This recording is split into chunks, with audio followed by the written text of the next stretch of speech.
introduction to panic disorder. So we're going to focus on, remember there were so many topics which were listed, but panic disorder is something I've seen a lot of candidates struggle with. So we're going to look at panic disorder.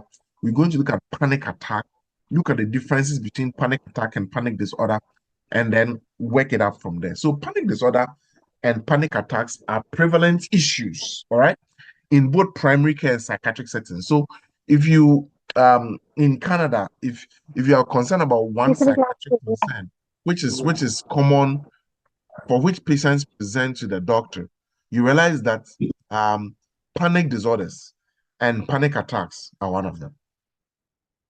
The reason why they are important for us to learn, so far as this exam is concerned, is that they affect the patient's quality of life and their function. And you realize that as we go through the lecture, that comes on. So, what is panic attack and what is panic disorder? The panic attack, all right, these are attacks which are sudden and they are intense episodes of fear or discomfort that can occur in various psychiatric and medical conditions.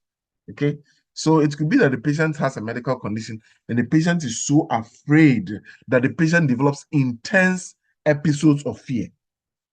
The panic disorder, it is recurrent, okay, unexpected attacks and ongoing concern about future attacks or changes in behavior to avoid the attacks. So the panic attacks is a panic attack can occur in a patient with panic disorder. That's what I'm trying to say. So the panic attack is what they usually come to the ER with. Doctor, I feel I'm dying. They are sweating. They don't know what to do. That situation, that episode is a panic attack. The panic disorder is, that condition which causes them to come in with those recurrent episodes. Okay. Now, a panic attack is a distinct period of intense fear, all right? Intense fear or discomfort that starts abruptly and it will peak within minutes, okay? Typically, it will last for a few minutes to an hour, panic attack. And these attacks may occur unexpectedly or they are triggered by specific situations or thoughts. So that is what I'm trying to communicate, right? Panic attacks can occur in a variety of disorders, both psychiatric and medical. So maybe the patient has a medical condition like atrial fibrillation, and all of a sudden the heart is beating. Panic attacks can happen. Psychiatric conditions like PTSD, maybe the patient gets into a situation which is similar to that trauma the patient has had in the past, post-traumatic stress disorder. For example, maybe the patient is an army person who is on retirement and he remembers that he was in a particular room and there was some shooting, or he was in a particular room and there was a shooting and his colleague was shot, right? If that patient gets into a room which is similar to that condition he found himself in, he has PTSD, but then it can trigger a panic attack, which is that intense feeling he will have in those few moments. The panic disorder is, the recurrent episodes, and the panic attack is what is happening at that particular point in time. Okay, good. So panic disorder is defined by the occurrence of recurrent, unexpected panic attacks. So you realize that panic attacks become like a subset of panic disorder, okay? And at least one of the attacks must be followed by at least 1 month of persistent concern about having more attacks or a significant behavioral change. So the panic attack can come and go. But if the patient starts thinking about, hey, what just happened? Am I going to have this again? Okay, it happened when I went to the washroom. So I'm not going to go to the washroom of this particular building anymore. And this persists for like a month. That is when we say that the patient has a panic disorder. So the panic attack in the interim, panic disorder recurrent. Okay. Unlike other disorders, the panic attacks in panic disorder are not triggered by specific external events or situations. Right? So that is something I really want us to pay attention to as we build into the class.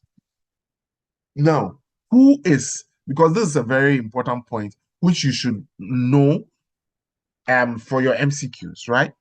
Who is likely to have panic attacks or panic disorders? In terms of gender, females have a higher occurrence of panic disorders and panic attacks in terms of gender. Okay. Now, what is the median age of onset? 24 years. So please write these. These are hard facts, right? These are hard facts that you need to know and memorize. What's the prevalence of panic disorder?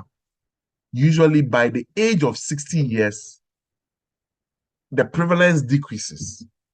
By the age of 60 years, the prevalence of panic disorders decrease. So it is commonest in females.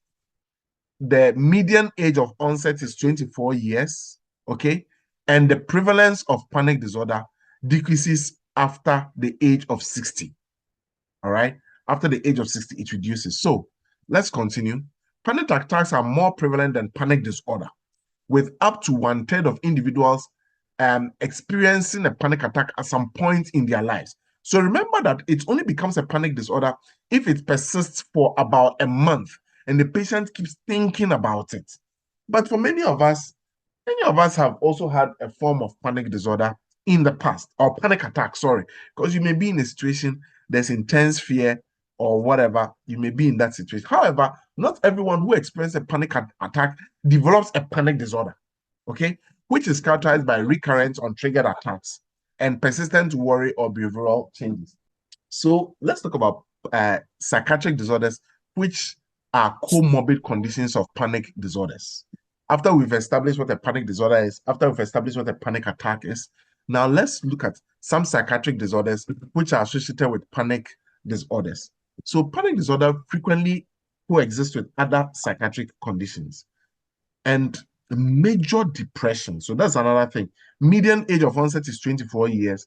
Prevalence of panic disorders reduces after 60 years. Females are more attacked than males, okay? Now, major depression is the most common comorbid condition of panic disorders. Major depression. So that's another thing. So, for example, in an MCQ, if I ask you which of the following is the most common comorbid condition or the most common comorbid psychiatric condition of panic disorders, you should be able to tell me, Dr. Bruni. I learned it in your class that it is major depression. Okay, major depression. That is the main thing you want to learn there. Now, so what are other comorbid conditions which can be associated with panic disorders? Bipolar disorder is one of them. You should learn that. Number 2, generalized anxiety disorder is also another one of them. Number 3, PTSD, post-traumatic stress disorder. Social anxiety disorder is also another one of them.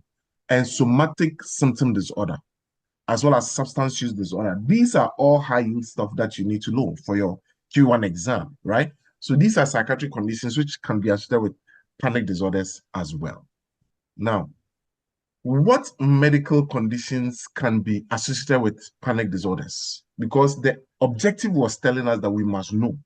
We must know. So today we've learned the main psychiatric condition which is associated with panic disorders. We've learned other psychiatric conditions which can be associated with panic disorders. Now we are going to learn which medical comorbidities can be associated with panic disorders. So what are they? Number 1, asthma. Because the way asthmatic attacks come on, like it can really cause stress for the patient. Number 2, cardiovascular disease, especially arrhythmias and coronary heart disease. Number 3, irritable bowel syndrome. And I've put it there. Panic disorder doubles the rate of irritable bowel syndrome. Okay. Number 4, diabetes. Number 5, hypertension. Number 6, vestibular dysfunction. Number 7, thyroid dysfunction. So thyroid dysfunction comes with, especially the hyperthyroidism, palpitations, tremors, greasy feeling in the eye, all those ones. And then chronic pain and migraine headaches. So doctors, that is something you want to pay attention to. What psychiatric conditions are comorbid conditions of panic disorders? Number 2, what medical conditions are comorbid with panic disorders?